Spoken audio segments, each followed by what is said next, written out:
अस्सलाम वालेकुम। आज मैं आपके साथ शेयर करूंगी घरेलू टोटके। गोभी का बादीपन ख़त्म करें। गोभी पकाने के बाद 5 अदद काली मिर्च पीसकर ऊपर छिड़क दें। इंशाल्लाह गोभी का बादीपन ख़त्म हो जाएगा। प्याज काटें बिना आंसू के। प्याज को छीलकर कुछ देर के लिए फ्रिज में रख दें। ऐसा करने से प्याज काटते वक्त आंसू नहीं आएंगे। गोश्त जल्दी गलाने के लिए अक्सर गोश्त पकाते वक्त गोश्त सही नहीं गलता या देर से गलता है, तो गोश्त पकाते वक्त तमाम मसालों के साथ लहसुन की डंडी, जिसे जवे निकाल कर फेंक दिया जाता है, उस डंडी को अपने मसालों के साथ गोश्त में डाल देना है। इससे गोश्त बहुत जल्दी गलेगा और जायका भी ठीक रहेगा। अगर सालन बनाने के बाद शोरबे, कौरमे या सब्ज़ी के ऊपर घी या तेल ना आ रहा हो तो आधा चाय का चम्मच उसमें कसूरी मेथी शामिल कर दें। चंद सेकंड के अंदर तेल या घी ऊपर आ जाएगा। पालक उबालते हुए अगर उसमें चुटकी भर खाने का सोडा शामिल कर दिया जाए तो इसका रंगत तब्दील नहीं होती और जायके में भी कोई फ़र्क नहीं आता।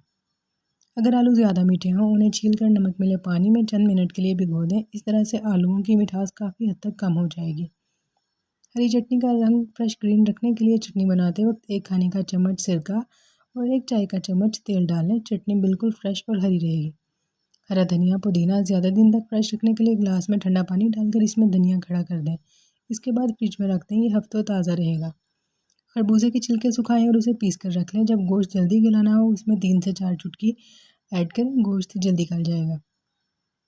खीर बनाते वक्त दूध बहुत जल्द नीचे लगता है, इसलिए दूध से खीर का जायका ख़राब हो जाता है। जब भी खीर पकाएं पहले बर्तन में थोड़ा पानी डालकर उबालें, फिर पानी फेंक दें। फिर इस बर्तन में खीर पकाएं तो दूध नीचे नहीं लगेगा और खीर भी नहायत लजीज बनेगी।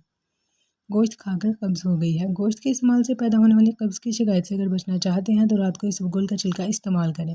छिलका इसबगोल खाने में मौजूद चर्बी और कोलेस्ट्रॉल को एक मिकदार में जज़ब करके बाकी को फजले में खारिज कर देता है, जिससे आप दिल की बीमारियों से महफूज रह सकते हैं। वीडियो को लाइक कर दें, चैनल को ज़रूर सब्सक्राइब कर दें। अल्लाह हाफिज़।